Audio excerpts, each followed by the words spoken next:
Okay, let's go. Happy Wednesday. We got a video for a set called the Ziigaat Luna. If you are a subscriber to this in the unboxing channel, go ahead and comment below. Give the video a thumbs up, please, and you might have this sent to you. That would be announced on the unbox channel in the post and let me adjust this camera just a little bit. In the posting community section, let me go ahead and drop this down and get right into it. Can I do this in 5 minutes? Probably not, but I'll give it a shot. The frequency response graph on our left is telling us, the first thing that jumps out at you is it's not a bassy set. The bass is slightly elevated over the mids.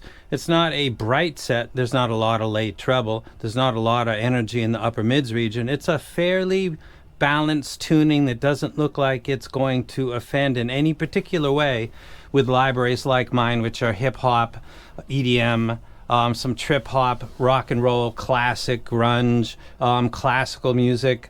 Pretty much that makes up a bulk of my library. Let me go ahead and see if I can give you guys a little quick preview. We got Ice Cube going on right now. I'm gonna crash this. We got Van Halen back there. We got some Bob Marley right here. Got Blind Faith. Let me go ahead and drop this down and get into it. This is a 6-balanced armature set. It's got, I'm gonna mention this really quick. It's got Sony 39AY008 subwoofers.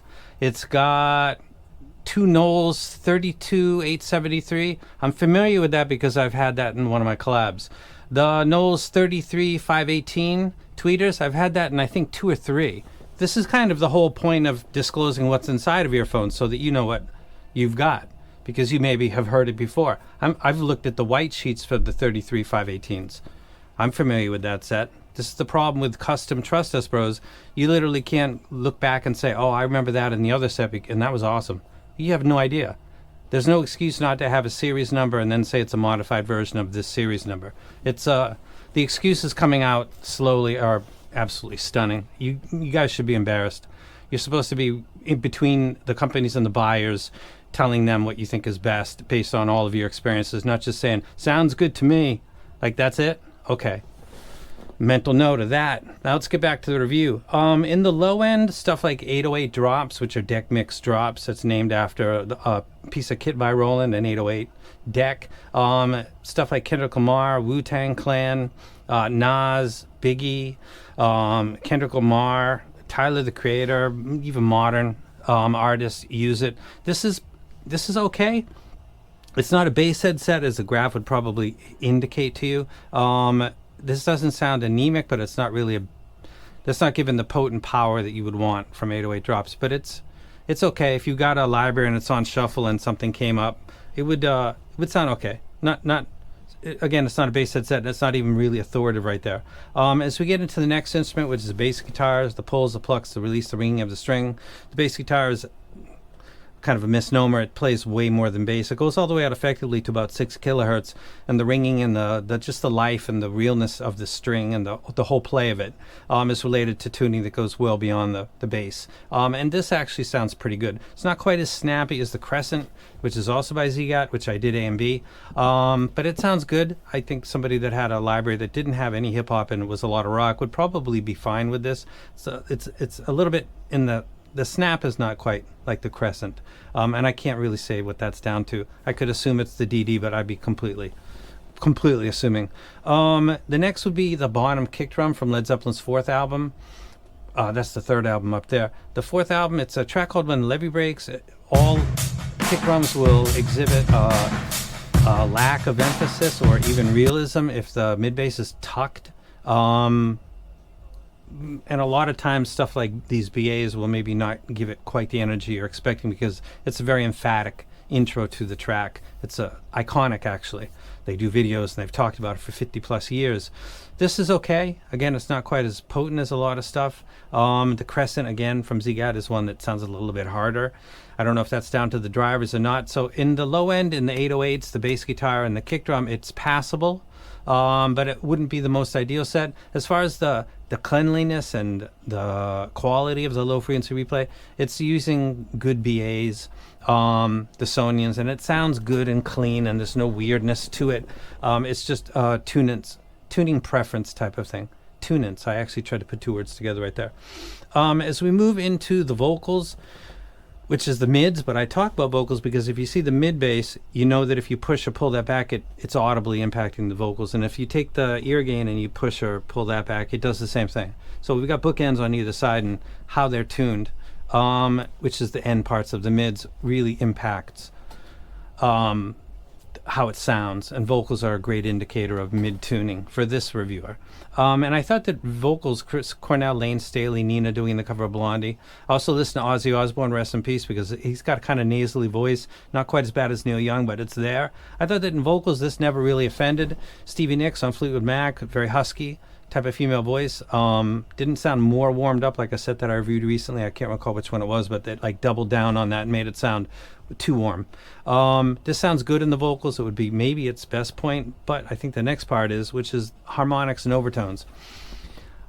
The graph is that you look at is 20 pieces. Consider that 20,000 K, break it down into 1K 20 times. That would mean that this graph is about 55%, 1/20th of the total scale, and then the other 19 pieces of that pie are really compressed into where that peak and beyond is. So it kind of looks like there's not a lot going on there, but there really is. There is the energy from hi-hats and rides and crashes, and how they sound, guitars with picks or fingers, electric or acoustic, bass guitars, the way that they sound, solos with distortion pedals, keyboards, pianos. A lot of these things can become very fatiguing or stimulating, and it usually occurs in that region.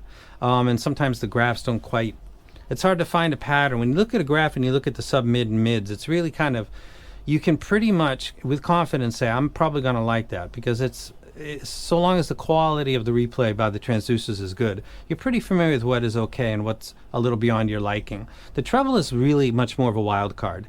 You might be listening to stuff and it sounds great, and then one of your favorite all-time tracks comes on, and suddenly the female vocals have a harmonic expression that's just over the top, and it's one of your favorite songs, and therefore it's probably something, the IMs I'm saying, that you probably wouldn't be holding on to for a long period of time. It usually occurs in that region, so it's extremely important, and it doesn't really get the attention, but it's harmonic. So if I knock my knuckle on the table and you see that on a spectrogram, for a split second there's an enormous amount of energy when my knuckle hits the table, and then at the time scale from left to right, it very, very quickly dissipates, but it will continue for maybe a second and a half. Most of what you hear are overtones of things that are happening, of all the instruments that you listen, including vocals. A majority of it by scale, if every hertz counts, is actually up in the harmonics. That's where it can get fatiguing. This set, the Luna, doesn't really bother. I'm definitely going over 5 minutes now.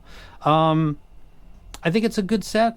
I think that I got a couple thoughts. One is that Super Reviews Mark, nice guy, excellent when it comes to like sending a message saying, I got a question. He's very prompt, even if that, like it's early morning or late night. And I'm sorry about that sometimes if he ever sees this video.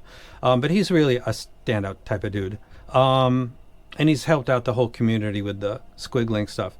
I rightly called that the Hexa would be something that would be right down his alley, because Mark is very predictable, and that's a compliment in this hobby, because when people start to go off the reservation and you think that's kind of weird that he hated the other four, but this one he likes.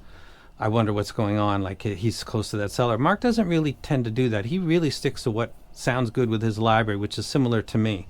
This is something that Mark, if you're in his Discord, I am, but I'm not really active on Discord, you might want to ask him to graph it and also put an ear on it if he goes to a can jam or something, just to kind of get his input on it, because my image of Mark and the stuff that he's wrecked prior, this seems to be something he might like. It's not overly bright, but it's got the energy there. It's not really bleeding into the mids, but it does sound good. It's under control. It's balanced armature. It's Sonian.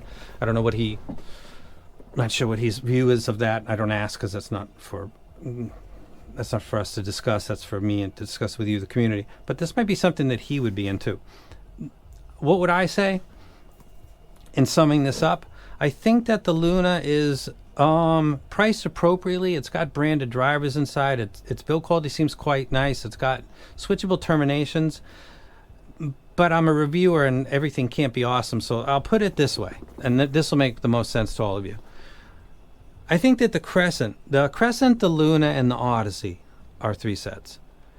I think that the only group that would take the Luna over the others would be the ones that think that all BA is the best, and perception is reality. And if they believe that, that's fine.